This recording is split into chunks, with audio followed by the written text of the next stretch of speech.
今回もゆっくりマスコット解説、始めていくよ。今回はあの鬼畜ペンギンか。いやまあ確かにそうなんだけど、つば九郎って名前があるから、そっちで呼ぶことにするよ。プロ野球のマスコットの中でもトップの人気を誇るつば九郎、早速その生態を解剖していくよ。いや、生態とかって言って、まるで生き物みたいな言い方だな。何言ってんの？つば九郎は生き物だよ。つば九郎は、東京ヤクルトスワローズに所属していて、ユニフォームの背番号は2896。つば九郎って読むよ。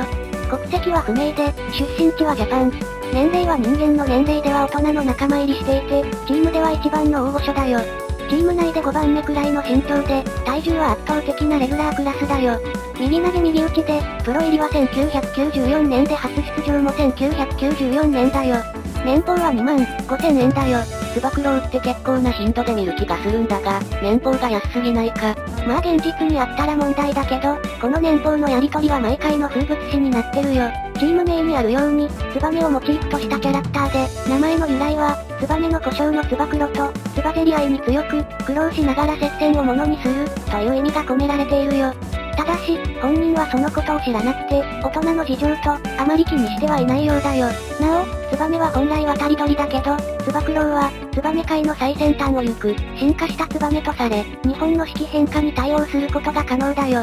その反面、恋したツバメと冬には別れてしまうので、恋が長続きせず、彼女いない歴15年となっているよ。なんか球団は結構深い意味を込めて名前を付けてるのに、その設定を全く無視してるって感じだな。プロ野球12球団のメインマスコットとしては、唯一ユニフォームを着用していないのが、他球団マスコットとの大きな相違点で、胸にあるスワローズのロゴは、タプーだと主張しているよ。本人曰く、裸キャラなことから、清掃は裸にネクタイだよ。ただ、イベントなどの特別な機会に、浴衣やメガネを身につけたり、ヤクルトアトムズ復刻ユニフォームなどを着用することはあるものの、基本的に頭部のヘルメット以外は何も身につけていないよ。このヘルメットは自身の居所に置いて、ずらせることを明かしていたけど、脱帽姿をファンの前に披露した時には、ヘルメットの元は若干リーゼントだったんだよ。背中には立派な円尾を有し、通常のツバメとは異なり上を向いているのが特徴だよ。リストバンドを腕ではなく、お先に装着する時もあるよ。手羽には指があるため物を器用に扱えるが、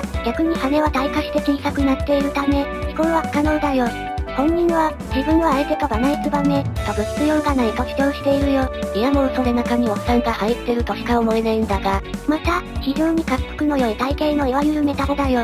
つば九郎の世界では、この体型が基準サイズだそうだけど、体型や黒白のカラーリングで、しばしばペンギンと間違えられてしまうよ。その上、近年では発言でブラックジョークを多用するため、一部のファンから、畜生ペンギンと揶揄され、定着しつつあるよ。ここまで畜生が似合うマスコットも他にいねえな。また2009年の契約更改で、ペンギンと間違われないが、インセンティブに含まれたこともあるよ。性格は非常に自由奔放であり、つば九郎の最大のライバルとされるドアラは、あの方、自由奔放さでは、僕の上を行くと、言わしめるほどで、行動もマイペースだよ。当時ソフトバンクの監督の大貞治に、記念撮影とサインをお願いした時に、宮本慎也から、怖いものなしとも評されたよ。なお、本人は自身が調子に乗りやすい性格であることを、悪い癖だとは自覚はしているようだよ。大掛かりなアクロバットは行わず、バズーカでスタンドへ向けて、T シャツを打ち込むのが主で、ホームの神宮球場のみならず、遠征先の球場、さらにはイベント先においても、このバズーカパフォーマンスを行うことが多いよ。いや別のマスコットが狙われてんだけど、また、かつてヤクルトに在籍したラミレスとは、お立ち台などで一緒に行う、息の合ったパフォーマンスもよく知られていたよ。ラミレスが巨人へ移籍した後は、ガイエル、デントナ、バレンティンなどと共に行っているよ。また、つば九郎は公式ブログを開設していて、漢字やカタカナを知らないのか、本文はほとんどひらがなで書かれているよ。主に、業界用語や、写真が多いのも特徴で、球場、イベント会場でデジタルカメラを自ら用い、撮影した写真がアップロードされるよ。なお、基本的に会話ができないため、公の場に出る時も、ブログと同様にひらがなの筆談で通しているよ。全部ひらがなだと、逆に読みにくそうだけどな。同じスワローズのマスコット仲間として、ツバミとトルクーヤがいるよ。ツバミは妹だが、かつてヤクルトのマスコットの一員だったツバメ太郎や、トルクーヤは赤の他人であり、縁戚関係にはないそうだよ。中日のドアラとは同期であり、ライバルとしてかなり対抗意識を燃やしているよ。また、名古屋ドームに遠征した際には、チアドラゴンズのダンスに乱入することが多く、このためメンバーから、エロツバメと本人の控室のスケジュールボードに、落書きされて怒っていたそうだよ。その名前に全く違和感がないのはなぜだろう。また、チームメイトとの関係も非常に良好で、ブルワーズに移籍した青木宣親からは、デザインがお揃いのグローブをプレゼントされているよ。チーム内では福地と特に仲が良く、週刊ベースボールのマスコット特集号でも、福地がつば九郎に向け寄稿しているよ。それにつば九郎は、内心福地のことを尊敬しているらしいよ。2011年には、畠山がヤクルト主催ゲームで本塁打を打った際に、顔面を叩かれているよ。いや思いっきりヘッドロック決まってんじゃねえか。セリフと写真が一致してねえぞ。また、ブログには他球団の選手もよく登場し、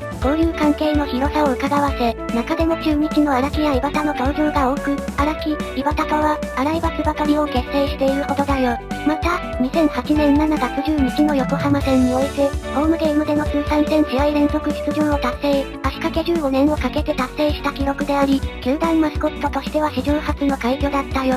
本人曰く、この記録を支えたものは強靭な足腰であるとのことだよ。年百数試合の15年かけて1000試合、達成するのは相当大変だったろうな。そんなつば九郎にも、選手と同じ年俸があって、毎年契約更改の時期は選手以上に注目されているんだよ。2009年の12月25日に行われた契約更改では、それまでのヤクルトの見放題に加え、つば九郎の語呂合わせから、2896円プラス出来高払いが追加された、複数年契約を球団と締結したよ。なお、出来高の条件については、爆注ができるようになった場合は2896万円増、主催試合2000試合連続出場達成、WBC 日本代表のマスコット枠に選出の場合は大幅増としたよ。いやこの体型で爆注とか不可能だろ。また、子供を泣かせた、ペンギンと間違えられた、妹のつばみをいじめた場合は減俸となっているよ。なんだろう、確実に減俸になりそうな未来しか見えねえ。その翌年の契約更改では、大幅アップの年俸8960円プラス出来高、ヤクルトの見放題でサインしたんだけど、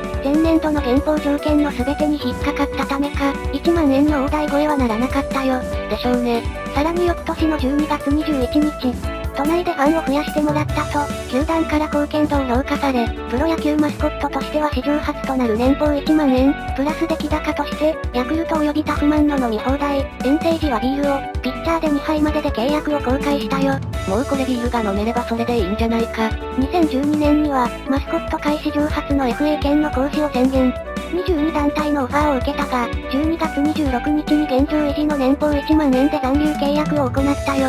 残留の決め手は、宮本さんを、手ぶらで、返すにはいかないでしょ、だそうだよ。マスコットの FA 宣言って一体。2014年の12月17日、同年に千葉ロッテから、FA でスワローズに移籍した成瀬の代わりとして、マリーンズがつば九郎の獲得をぶち上げたよ。でも最終的に、つば九郎がスワローズ残留を決めたため獲得はならなかった。なお、2015年1月に行われた契約更改では、年俸25% 減の9000円と初の年俸ダウンとなったよ。2016年には、球団の仕事納め日である、12月27日に契約交渉を行う予定だったが、つば九郎が交渉予定時間から3時間遅刻。到着した時には、すでに球団の業務は終了しており、張り紙で一方的に契約の現状維持を告げられたよ。そもそもマスコットの契約交渉自体必要なのか。2018年12月26日の契約更改では、球団の日本人最高年俸を更新した山田哲人の4億3000万円を超える額を要求して即刻却下されたが、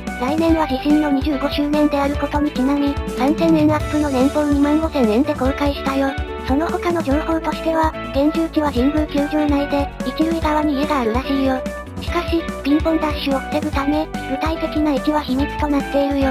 ドアラもつば九郎が住所を教えてくれたら、頼んだ覚えのないピザを送るつもりだそうだよ。好物は内臓系、ビールにニンニク。酒好きで、ビールと焼酎があればいくらでも働くと豪語しているよ。新橋の立ち飲み屋で小切手を使い飲むほか、球場周辺でも飲むとのことだそうだよ。もう見た目おっさんじゃねえか。趣味はカメラと食べ歩き。ネットサーフィンも好きで、YouTube もお気に入り。動画を朝まで見続けてしまうこともあるそうだよ。好きなテレビは深夜放送全般であるなど、夜更かしをしがちだよ。またつば九郎は、バラエティなどのテレビ出演のほか、ヤクルトの本拠地である東京での活動も盛んに行っているよ。2010年の港区では東京タワーを訪問。訪問中に東京タワーのマスコットキャラクターのっぽんに出会って、観光客との交流を深めたり、新宿区では、校庭に芝生のある小学校を訪問。子供たちとの交流を深めたり、中央区では、都営地下鉄新宿線馬黒横山駅を訪問。1日駅取りとして駅構内の清掃や利用客との交流を深めたりと、